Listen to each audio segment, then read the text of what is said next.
Magandang araw mga kaibigan.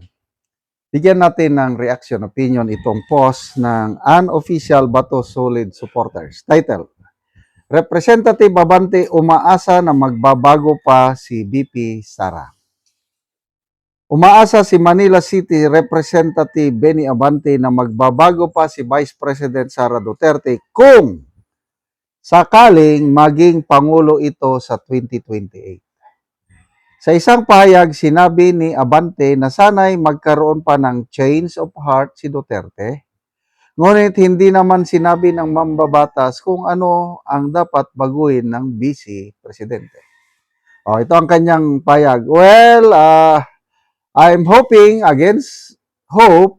No, I still hope that Vice President Sara, if ever she becomes president, would have a change of heart as far as being the president is concerned. Hopefully, she will do that. So ano kaya ang ibig sabihin niya change of heart? Yan ang pag-usapan natin mamaya. Ngunit umaasa pa rin si Abante na matutuldukan na ang pamumuno ng mga Duterte. Sabi niya, hindi naman ako nawawalan ng pag-asa I think that the presidency of the Duterte should be over. Tapos na yan. So, sa tingin ko dalawang naglalaro sa kanyang mind. Una, positive thinking. Wala na. Talo ang mga Duterte. Hindi na, wala nang makakabalik na Duterte sa poder. Kaya tuloy ang impeachment. I-convict natin si BP Sara. I-impeach natin. Kakampanya ako para may 1/3 of congressmen na mag-endorse. Impeach BP Sara. Dapat wala ng Presidenteng Duterte. Yan. In one part of his mind. Kaya lang, real talk. Paano kung hindi namin siya ma-impeach? Yan na naglalaro sa utak. Paano yan? Paano kung pagdating sa Senado, hindi siya ma-convict? Ganun pala. Kasi, iba yung na-impeach, iba yung na-convict. So, kayang-kaya ngayon ng mga anti-Duterte congressmen, naniniwala ko na mayroon na silang 1/3 na bilang. So, may impeach nila.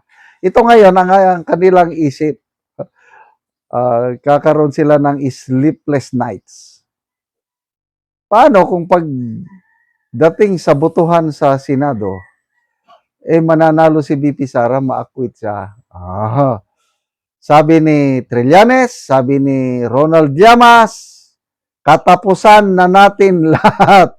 Pag hindi natin na-impeach, hindi na-convict, si BP Sara this year, katapusan, forget it. Buburahin lahat ni Sara Duterte ang mga Marcoses, ang mga Aquinos, ang mga kasama na yan, yung Abante, buburahin lahat yan ni Sara Duterte, sabi ni Ronald Llamas. So, yan ngayon nag-iisip si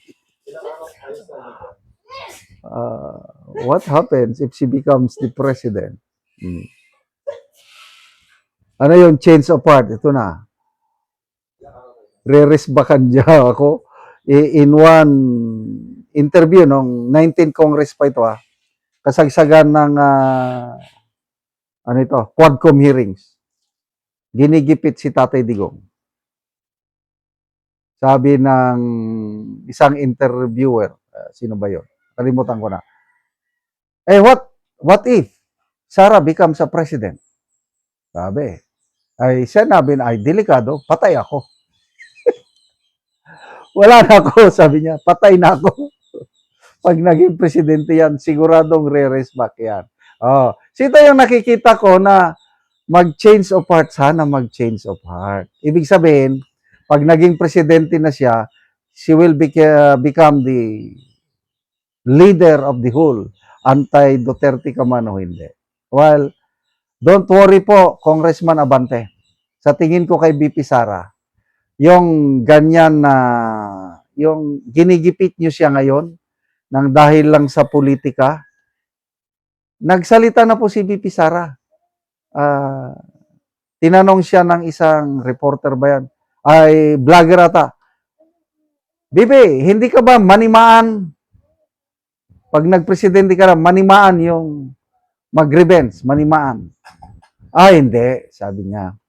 Kung nag-traidor sila sa akin, nang dahil sa politika, no problem yan, tanggap ko yan, parte yan ng politika. Ibig sabihin, yung mga pumirma sa impeachment, political decision yan. So, sa tingin ko kay BP Sara, sige, perma nyo lang impeachment ko, that's part of it. No problem. So, hindi siya magre-revenge sa mga pipirma sa kanyang impeachment. But, sabi ni BP Sara, sa mga nag-traidor sa kaban ng bayan, yung nagnakaw, hindi ko yan palalampasin.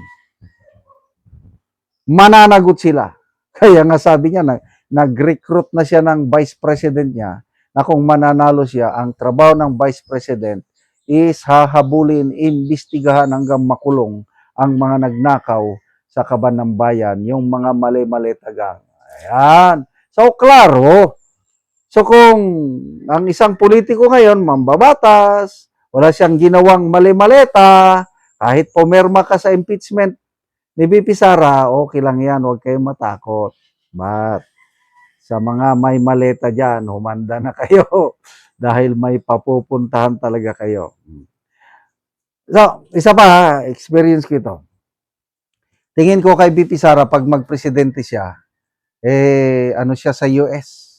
Parang susunod siya sa foreign policy ni Tatay Digong na lalayo sa US. O parang gano'n. Sabi ng isang active military officer na meron siyang classmate na kadikit kay VP Sara. Sabi daw ng official na nandun kay VP Sara ngayon, nasa security, iba daw ang mag-isip ni ano. Very wide daw ang pag-isip. So, pag nagpresidente daw si VP Sara, hindi siya basta-basta kakalas sa US, kundi balanse lang daw. Ganon. So, wow naman, sabi ko. Akala ko kung pag nagpresidente siya is parang tatay niya na aawayin na rin niyang Amerika. Hindi daw. Ano daw, malalim mag-isip si VP Sara. Salamat mga kaibigan sa inyong pagsubaybay sa channel na ito. Nakakatulong kayo ng malaki sa tribong Talandig ng Bukidnon dahil ang sweldo natin sa channel na ito is pantulong po sa tribo. Namimigay tayo ng libreng yero at pako para makapagpatayo sila ng mas maayos na tirahan. Panoorin nyo ang video na ito. Ano yung natagaan na mo og yero? Mga atop ni siya karon. Ang ipatindog nga balay. So mao na ni ang iyang atopan.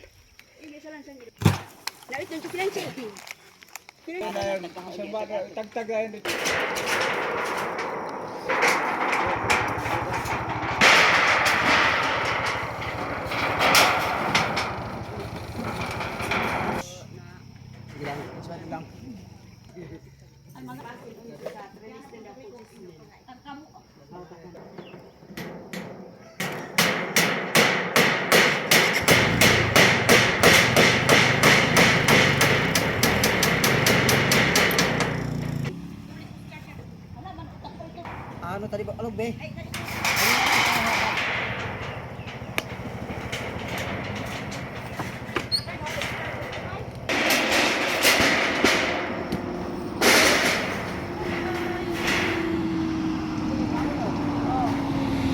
Jista man yan sin. Sumbakan ko ko. Masumbakan dahil ko.